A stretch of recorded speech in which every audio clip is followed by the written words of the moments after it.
Are we being too hard on Chucky Hepburn? And let's dig a little bit into why maybe AJ Storr is shooting as much as he is and what we can take from that.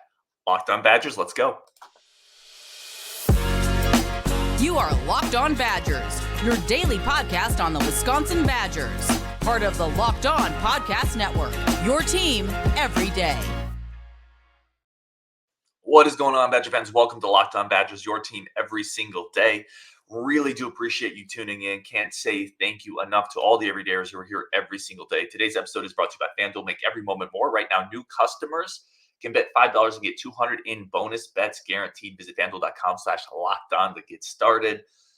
All right, let's get into it. I'm excited for this show because once a week, and I haven't been able to do it recently, but once a week I try to take all the comments, some of my favorite comments from the YouTube live shows, the YouTube comments, put them together, and we just do it's just a big community show. Like, this is like a town hall. We're bringing everybody together. Let's get the comments in. Let's just talk about it. So this show is all y'all's agenda, and I can't wait to get into it. We're just going to start it off. This one is from Jay Tony. Isn't this the Hepburn fan the fans screamed for? I love this comment. And he's starting off with the real, right? Because all last year, we just did a live reaction show. It was myself and Rajiv, and we talked about Chucky needs to shoot more. He needs to be more aggressive. He needs to get after it, right? Well, what was the commentary on Chucky Hepburn last year? Chucky Hepburn last year, people said, you need to shoot less. Stop playing hero ball. Get other people involved. And it feels like that's what he's trying to do this year. And now fans are like, no, that's not what we wanted. And Jay Tony's being like, yeah, this is the Hepburn fans scream for. You got what you wanted. Are you happy? I love this comment. I want to start here. To some degree, we did want a version of Chucky Hepburn who was distributing more, who was trying to find other teammates to get involved. But here's the problem. And here's why I don't think this is the Chucky Hepburn fans are screaming for. His assist rate really hasn't gone up. So in other words, Chucky Hepburn last year per 40 minutes was taking about 5 or 6 more shots per game than he is this year. So he was getting up 4, 5, 6 more shots every single game last year. Okay. And about the same amount of minutes played. And his assist rate was 19%. So he was assisting on about 19% of the baskets while he was out there. This year, his assist rate's 20%. In other words, his assist rate really hasn't gone up. So this is the problem. Like, we wanted a Hepburn who was more of a facilitator. And really what we've gotten is just a Hepburn who's producing less offense because he's taking less shots, which we kind of were hoping would translate into more assists, more getting other people involved. And quite frankly, statistically, that hasn't really happened. And that's part of the problem. So we've gotten less shots, but we haven't got the corresponding bump in playmaking that we were kind of hoping for. And what it's led to is just a point guard that's generating less offense. Offense can be generated through a lot of things, right? It can be generated through great screens. It can be generated through playmaking, setting people up. Obviously, it can be generated through just pure scoring. What we hoped is Hepburn's offense, his offensive generation would, be found in other ways. Shoot a little less, be a higher percentage there, and then be more of a playmaker. And that just hasn't happened this year. He's not shooting well. Obviously a big dip in three-point percentage, which is wild because he's a really good shooter. So I definitely appreciate the comment, Jay Tony. It is a good perspective. But no, this isn't really the Hepburn we want. We wanted a guy who's probably going to play make a little bit more and shoot a higher percentage on less volume. And unfortunately, it just hasn't happened. I think it's there. Like, it is there in the bag. He just has to be a little more aggressive. And we talked about it, but this team is much better when he's playing a little more aggressively. He needs to look to score a little bit earlier. And maybe, listen, there might be something. He plays a lot of minutes, and I'm going to get into that in the next question. He played 36 minutes against Purdue, and he plays 36 minutes where defensively a lot of it is asked of him. Maybe that's taking a toll, right? Kamari McGee's out; he's not getting as much. Is not getting the opportunity to rest as much. Maybe just the minutes is taking a bit of a toll on Chucky, and we need to find a way to get him down into 32, 33, 34 minutes a game, not 36, 37. Right? It may not seem like a lot, but those 3 or 4 extra minutes of rest during a game can be a big deal. And suddenly your legs don't feel quite as heavy and the shot looks a little bit better. So I think that's a possibility too, that the rotations are burning him out a little bit and that Kamari McGee injury is playing a bigger role than it should. That brings me into the next question. Fickleburgers says, do you like guards rotations? For the most part, they're fine. Like, I want to preface this with the reality that I'm not in the locker room. I'm not in practice, right? So it's super easy to criticize rotations when you don't see what they're doing in practice. Excuse me. When you don't see what they're doing in practice, you don't see what the rotations are. You don't see what the game plan is. You don't see if someone's executing something you wrote up on a whiteboard and then they don't, and you yank him out and fans are like, why'd you take him out? And it's like, well, maybe he didn't cover that pick and roll the way we practiced it, and that's a big deal. That being said, I think, and this ties into the previous point I just made, I think he's leaning on the starters a little too much. Just a bit. I think it's burning him a little bit. Hepburn doesn't need to play 36 minutes, in my opinion. When you're asking him to be a defensive cog, you don't need him to play 36 minutes. And then someone invariably is going to say, well, what are you going to do then? Kamari McGee's not in there. Max Klesman can play point for a 2 or 3 minute stretch. I think Blackwell can bring it up and initiate offense. I think we saw it in the Purdue game. Tyler Wahl can bring the ball up, and at least as a forward, he can definitely get into some offense. I think there's minutes to be found where until Kamari McGee gets back, and it doesn't sound like that's imminent, until he gets back, I think you can use a combination of Klesman and Blackwell at the point, not in long stretches, but enough to give Hepburn a little bit more of a break. And then that also allows you to get Connor Essegian a couple more minutes at the off guard, right? So find moments where Klesman can be the one he can slide over, and then you can bring in Connor at that 2 and give him a little bit more burn, get up to 14, 15 minutes a game and give Hepburn a few more minutes off. And I'm curious if just that allows Hepburn to get more into rhythm and be a little more fresh and hit those shots that he's needed to hit. So for the most part, I think guards rotations are fine. I do think the one criticism I would have, again, criticism with the knowledge that I'm not in the locker room, I'm not in the practices, but the one, like, I think the starters are playing too much. And I think there's guys on the bench that can play more. I think Blackwell can play a little bit more. I think definitely Connor can play a little bit more. He's really started to look good. Give him a little more extended burden and see what's there. And in turn, you can also get Hepburn a little bit more of a rest, and then he's going to be more fresh, and hopefully that spices up the offense for him. So that's where I would go with that one. So, I mean, yes, I do think the rotations are fine overall. Outside of, I think the bench guys could use a little bit more burn, and I think that would benefit the starters. All right, let's go to this one. Akefo, say what you want about Storr. At least he aggressively tries to make plays. The rest of them are meh. Also, this is a game of unlucky bounces, missed calls by the refs, poor outside shooting. On that second part, yeah, every loss you can point to things, say unlucky bounces, missed calls. All that is true, but from Purdue's standpoint, they didn't shoot the ball very well either. This is one of the worst Zach Edey games you're going to get. I'm sure if you're Purdue, you're looking at this like, we went into Madison, we beat them on their home court. We didn't even get a signature Edey game. We didn't shoot great from 3 either. Yeah, I think it's one of those things where a lot of those poor outside shooting stuff kind of balances out. Certainly the Badgers literally did make a 3-pointer in the second half. So yeah, fair point there, Akefo. I want to go to that first part. Say what you want about Storr. At least he aggressively tries to make plays. So here's the bad. Storr, by a pretty wide margin, leads the team in usage rate. Usage rate is essentially the percentage of times you're on the court where the play ends with you, either through a turnover, either through getting fouled or a shot. He very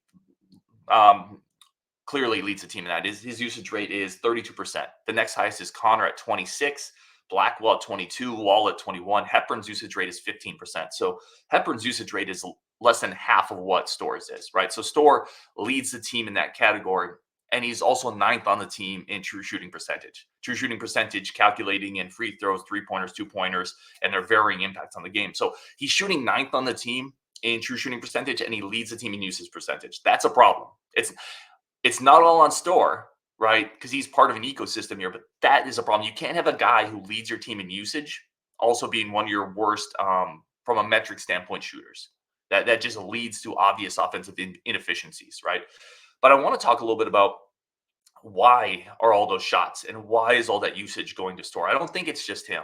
I think there's more at play here. And Akefo gets to some of the heart of it. He at least aggressively tries to make plays. There's too many guys on this team. Like when you talk about, I would like Storr to be a little more efficient. I would like him to not take some of those shots. Well, then other people need to take shots, right? We just talked, Hepburn needs to take some shots. Part of the reason Storr is taking more shots than maybe some people would like is those shots are rolling downhill to him. He's not initiating the offense, right? And at times, yes, he is a bit of a ball stopper. That's a lot of wing scorers in college basketball, in high school basketball, and pro basketball. A lot of them are a bit of ball stoppers. Hepburn needs to do a better job of initiating offense, taking shots, finding other people. Klesman needs to shoot more. If those two just naturally are a little more aggressive, then Storr's just naturally going to get a few less shots. And I think his efficiency goes up. I want to continue this coming up next after a break, but I think, again, the bigger point is, yes, like the Storr aggressiveness is really important, but he's also taking shots to some degree because other people aren't. We'll continue that conversation coming up next on Locked On Badgers. But first, a quick break for our friends of the show over at FanDuel. FanDuel is America's #1 source for all your sports betting needs. It's what we use on the Locked On Network. Right now, new customers get 150 in bonus bets guaranteed when you place a $5 bet. That's $150 in bonus bets guaranteed with a $5 bet, win or lose. Not going to beat that. Plus, parlays, futures, teasers, spreads, it's all there on FanDuel. Basketball, football, NBA, college, NFL, Super Bowl, baseball coming up. It's all there on FanDuel. Whatever sport, whatever type of action, the user interface is fast, it's simple, it's easy. Please do it responsibly, but it is a ton of fun. Get on the website, spice up your sports watching weekend, weekday, whatever it is. Still a great opportunity if you believe in the Badgers to have some bounce back games. A couple road games coming up that I think they're going to be pretty likely to win. Maybe some money line action on the Badgers. FanDuel.com/lockedon. That's FanDuel.com/lockedon, the official sports betting partner of the NFL. All right, let's keep this conversation going. I want to keep talking about Storr here because I think this is an important discussion when people start talking. This isn't tennis, right? It's not bowling. It's not golf. It's not NASCAR. These aren't individual sports. When a wing guard, when a wing forward is getting too many shots, and it wasn't a good game for Storr. Like, I'm a pretty big defender of Storr, I feel like at times. I don't necessarily try to be. I think just naturally it happens. Greg Gard said after the game, hey, we're taking heat check shots and we don't even have heat. I think pretty clearly that was a reference to some of Storr's shots. But on the same token, I'm like, you're the head coach, man. Like, run something for somebody else then. Like Storr's he's not bringing the ball up and shooting it without anybody touching the ball. Like, he is a component of the offense that we're running right now. And he's getting setups at times in situations where, not all the time, but at times where it's a low shot clock. They're getting the ball getting out of the way. What do you expect a wing scorer to do? He's going to shoot. And part of the value of AJ Storr is you have a confident volume scorer who's comfortable shooting the ball, right? That's a skill into of itself. A lot of players, even looking on this team, Klesmit should shoot more. He doesn't. Steven Crowl should shoot more. Sometimes he doesn't, right? Being comfortable taking big shots and continuing to be aggressive is into of itself a skill that AJ Storr has that a lot of people on this team don't have, and that results in him taking more shots. So I guess my big answer here to this, and let me pull this comment back up from Akefo, is, yeah, you need to applaud Storr's ability to be aggressive and keep being aggressive, keep putting pressure on the rim. He continues to lead this team in free throw attempts. Those are all things born out of his aggressiveness. Now we just need some other players to step up and start taking some of those shots. And that the side effect of that is just going to be a few less shots for Storr, and everybody's going to be better for it. So I put a lot of that on, certainly everybody plays a role in offense. Storr needs to be a little more selective, 100%.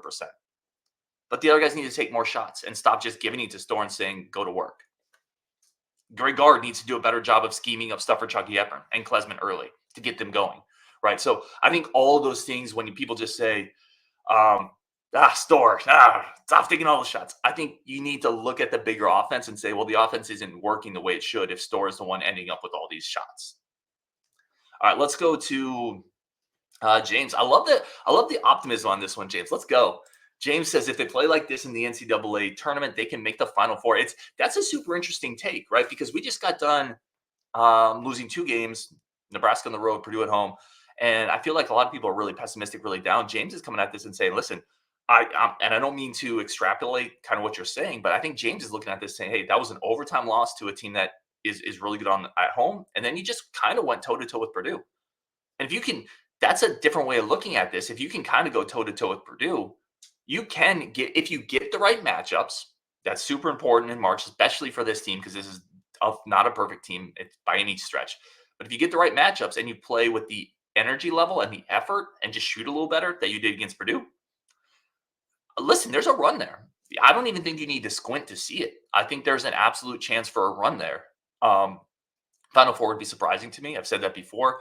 Elite Eight wouldn't shock me. And if you get in the Elite Eight, get hot and you're in the Final Four. Like, I know that's a lot of dominoes that need to trip over, and I'm not trying to get ahead of myself, but I don't think it's that big a deal. Like, I really don't think it's that far of a stretch given this year's I think there's a lot of gettable teams this year, right, on any given day. And I do really like the way the Badgers played in that game. So I love the optimism, James. I'm here for it. Let's go. Thank you for the comment. Samuel T says the issue is still a talent gap. It's getting better, but the difference between the top tier programs and Wisconsin is they have a Storr-like athlete at multiple positions and off the bench. Yeah, it's a good point. Like, the athleticism is still coming up. Now, next year, you get another influx of it with Daniel Freitag. They're going to have to figure out what to do at that wall position. But let's say you hit the portal, you bring in an athletic 4, and then you have next year Storr, Freitag, and an athletic 4. You start to upgrade the athletes. But Samuel T is correct. There is still a bit of a talent gap between the Wisconsins and the Purdue's, right? Purdue has a better roster right now. Wisconsin's better this year than they were last year. I think next year they're going to be better next year than they are this year. I think that remains to be seen, obviously, but there is a bit of a talent gap there still in those moments, and that's why recruiting is so important. Like, you got to keep recruiting. You got to hit the portal. Greg Gard has done a better job of it recently, and I have no reason to think that'll stop, right? He identifies talent well. That Daniel Freitag win was an enormous win. You lose sight of that the longer it goes from when he committed, because it just feels like so long from the point a player commits to the point they get on campus. But understand how big of a win that Freitag win was. That is a hyper athletic point guard. We recently had a high school clip, if you saw it on Twitter. He threw the ball off the backboard and dunked it, caught it and dunked it himself, like in a high school, in an actual game. It's ridiculous. Now, Greg Gard's not going to put that play into the game plan, but it highlights the athleticism that's coming onto the roster next year. I think Storr will be here still, so you're going to pair those two up. Hopefully get another athlete in the portal at the 4, and maybe you're cooking. But it is a good point from Samuel. I think there is a talent gap there. This is from Bitcoin is Freedom. Edie being on Wahl and TKR or Gillis on Crowl was an interesting play. Not sure if it worked out or not because Wahl went to work on Edie. Yeah, Painter had some really interesting stuff in this game. That was one of the ones specifically. They kind of switched up how traditionally you would guard the Badgers, right? Traditionally, Edie would be on Crowl, or the 5 would be on the 5, the 4 would be on the 4, whoever's out there for them. And they really kind of mixed it up where they went, sorry, I messed with my head. I had an itch on my head. Where they went putting Edie on Wahl and really using him as a secondary defender. Edie wasn't really guarding Wahl. Edie was zoning off Wahl. So as soon as Crowl started to make a move, Edie was looming. I thought it was a great defensive plan from Painter. And I don't think we reacted really well initially. I would have, if I saw that, I would have sent Crowl out to space. I literally just go out to the 3-point line, space. We'll put Wahl on the block. And now they have to make a decision, right? If they're going to keep Edie on Wahl, then the other guy has to go out in space on Crowl. I think that's how I want to have handled it. But it was a really interesting decision from Painter. He's a good coach. And I respect the way Wahl went to work on him. But I think we needed, if that's how they're going to guard it, I think you needed to get Crowl out of there and try to space them out a little bit. Daniel Bloom says, if Painter is our coach, the Badgers win the game. I mean, I think Painter's really good. So he's also a guy that's lost in the first round with a loaded team, right? I don't know. Like, if you're going to start a team in the Big Ten, which coach would you take out of everybody? I think it's an interesting discussion. I think we might even do a show on that now that I talk about it. I would probably have Painter a tick ahead of Gard. I think Painter's really good, but let's not pretend Painter's without flaws either. We've seen for all the frustration at times with Greg Gard and tournament flameouts, right? It's like, look at that Purdue program and Matt Painter. So I don't know. I think he has a better roster. He is a better roster than Greg Gard right now. That makes coaching a lot easier, right? Give Greg Gard that roster and give Matt Painter our roster. I bet you Greg Gard beats him more often. They're just a better team. And Greg Gard is getting back to that point. Wisconsin's got a really good roster this year. Purdue's one of the best teams in the country. Wisconsin's like a top 15 team. That's a difference. Talent matters. It makes it easier to coach. All right, we're going to come back. We got a bunch more comments coming up, including some football comments, stuff from John Berger, a couple comments on Crowl, too. We got a bunch of just your comments. This is all your show coming up on Locked On Badgers. But first, a quick break for friends of the show over at eBay Motors. eBay Motors is your number one source for all your car part needs, right? Whatever you need to get, go to eBay Motors. It's faster, it's easier, it's simpler. I used to go to the car parts store, and then you talk to some guy who doesn't really want to be there. He's on his phone, and he's trying to find your part, and they may not have it in the warehouse. And he's like, maybe this one will fit. I'm like, I don't know, dude. I'm not a car guy. Maybe it will. Will it? I don't know. That's why you got to go to eBay Motors. The right parts, the right fits, the right prices. eBay Guaranteed Fit is only available in U.S. customers, but with 122 million parts, over 122 million parts, you are guaranteed to find the right part, the right price every single time, and you are burning rubber, not cash. That's what eBay Motors is so great for. Get the right part at the incredible prices, and you never have to leave your door. You don't even got to put clothes on. Just shop from the home, be comfortable, get that carburetor you need, those rims you need, that tire kit, whatever it is, over on eBay Motors. Keep your ride or die alive at ebaymotors.com. Eligible items only, exclusions to apply. eBay Guaranteed Fit is only available to U.S. customers. That's ebaymotors.com. All right, let's keep this going. Let's get more comments. Let's go. And again, I thank you, everybody. This is a great opportunity for me, too, to just say thank you, everybody, for putting these comments in here. I love reading them. I read every comment all the time, and I'm not always great at responding. But thank you for being part of this community. And I love doing shows like this because we're smarter when we bring your voices onto it. All right, let's continue here. This one is from Philip. Until Gard figures out how to help Crowl and Wahl when they get double teamed in the post, it's going to depend on how streaky our shooters are. Or is it going to depend on how streaky our shooters are? I think the second one is correct. It's going to depend on how streaky our shooters are, Philip. That's it. When you get doubled in the post, Crowl and Wahl both typically make the right basketball decision. They typically make, and I know people get frustrated. Crowl can be a little deliberate. He's deliberate because he typically makes the right basketball decision. It is what it is. You know, he'll wait for the double to come. He's super patient. If it doesn't come, he'll get into his offensive action. If it comes, again, he could pass a little quicker. I understand that the decision-making process could be a little faster, but he typically makes the right pass. And then shooters just have to hit shots, right? So to your point, it does depend on how streaky our shooters are. And that's kind of the idea of our offense, right? We have a couple post guys, and then we surround them with perimeter guys with Storr, Hepburn, Klesmit, Connor, Blackwell, right? And you need those guys just to hit open shots. That's basketball. And they didn't do it against Purdue. Now, I do want to be super clear and give Purdue credit. Purdue is a really good defensive perimeter team. They chased a lot of not going 0 for 11 in the second half of a Division I college basketball game is always poor shooting, but it was influenced by the way they defended us. There weren't a ton of wide open looks. There were a couple. Storr had one in the first half. Winter definitely had that big one in the second half. A lot of Connor's shots were contested, right?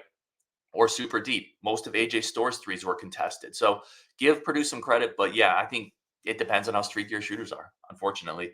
Bo Dragon says Crowl is like a bully. He is good against smaller guys and sucks against bigger guys. I just, we continue to hit on this. I just think he is who he is. I don't think he necessarily sucks against bigger guys, but he is who he is. He is a little bit more of a finesse big that's kind of in a bigger guy's body. I don't know. Maybe I'm not wording that very well, but he's not going to out physical more physical guys. And that's really typically always been the case. But listen, what this discussion misses a little bit with Stephen Crowl and Bo, I'm not like invalidating what you're saying. It is a good perspective, but most people shrink in the moment against Zach Edey. Like, we're just specifically talking about Zach Edey. Like, just about everybody loses that post matchup. Do you want a little bit more out of Stephen Crowl in there? Yeah, but most people are losing that post matchup. What we miss a little bit with Stephen Crowl is his rebounding rate is a career high. He's rebounding better. He's shooting better across the board. Like, this is a really good year for Stephen Crowl. He's just never going to be the super physical, springy big that people want. Unfortunately, he's a really good player, though. And he's a big part of what we do. And there's a reason teams double him, right? The previous comment we talked about, how do we deal with the doubles? Do we rely on streaky shooters? A lot of teams don't have a post that other teams feel like they need to double. We have one. A lot of teams have doubled Crowl because otherwise Crowl methodically takes their post apart. He's had moments like that. So I'm not trying to make any excuses for him at all. Like, I would love him to be a little more physical. I would love him to be a little more aggressive as well at times and just try to take somebody's arm off when he dunks on somebody. It's just not him. But overall, he's a really good post player. Mike Witt says, big picture, will we win a Big Ten title with Gard ever? I mean, so I think you mean going forward, I think, Mike, because he's won 2, right? Gard's already won 2 regular season Big Ten titles. So if the question is, will he ever do it? Yeah, that's yes, because he has. I'm not trying to be snarky, but he's won 2 of them. So I think he probably will get another one. Listen, it's a tough league. It's not easy. You've got several really, really good basketball teams and programs in this league, but yeah, I think he'll get another one. And I think he's going to have several other top 3, top 4 finishes, which in the Big Ten, with the addition of those other schools come from the left coast, I think it's pretty good. Yeah, but I do think if you ask me to bet on in the next 10 years, does Gard win another title or two? I would say so. I think he does. Ken says great effort, went blow for blow with the dominant team, didn't pick up the dub, but grows character, especially on the defensive end. Ken, I love that comment because I said something similar on the live reaction show too. And you're more frustrated in a live reaction show, but yeah, they punched with Purdue. Now you're at home, right? So let's be clear on this. That wasn't like a neutral site game, which you're not gonna in March. You're not gonna get the elite teams in the Kohl Center, but they punched with Purdue, and that's a game that they could have won. It felt like Purdue was mostly in control of it, but Wisconsin was right there. And I love the effort. The first thing you said there, great effort. Yes, yes, yes, yes, Ken. You and I are like Legos on this. We're sticking together because I thought their effort was incredible in this game. They played really hard. And if they play with that level of intensity, they're going to beat most of the rest of what's left on their schedule. And then I'm going to feel pretty good with them going into March. So great comment. I love it. JB, the great John Berger says Wahl is back to first half of last season. Love Wahl. Said it all right there. Like Wahl looks incredible right now. Probably the best player on the team right now. So I agree there, man. This is from the interview with Michael Roski, and Billy Bob says, this is a comment from him, from Michael, and he said, I'm just a big dude who came from somewhere. I had so many comments on that Roski interview. He's just so Wisconsin. I love talking to him, and he's just like, I just like to see smaller defenders fly through the air as I hit them. I can't wait, man, for that dude to get into the Big Ten play, get some Brady Collins action, and then just keep rolling with it. PR says, Tack, this is from an episode a while ago, but I never got to this one. Tack has the craziest high school huddle film I've ever seen. His junior and senior film are just him absolutely blowing people up every play. I've never seen that before, where every highlight is a hit stick. That's from PR, yeah. He's going to be a fan favorite. And I think he's going to start this year, is my opinion. I think he's going to start this year, and he's going to make some impact right away. Now, it's going to be a bit of a learning curve, but I said it last year, man, his high school film is absurdly fun to watch. That's one of the most enjoyable high school films I've ever seen. And at this point, I've seen a lot of high school films. His is incredible. Like, it jumps off the screen, and I can't wait to see that in Madison next year. All right, y'all. Again, thank you so much for tuning in. Really do appreciate it on Wisconsin. You guys are absolutely amazing. Look for a couple really fun interviews coming up this week. We got a couple guys connected to the program joining on, and I can't wait to get into it. On Wisconsin, and we'll talk later.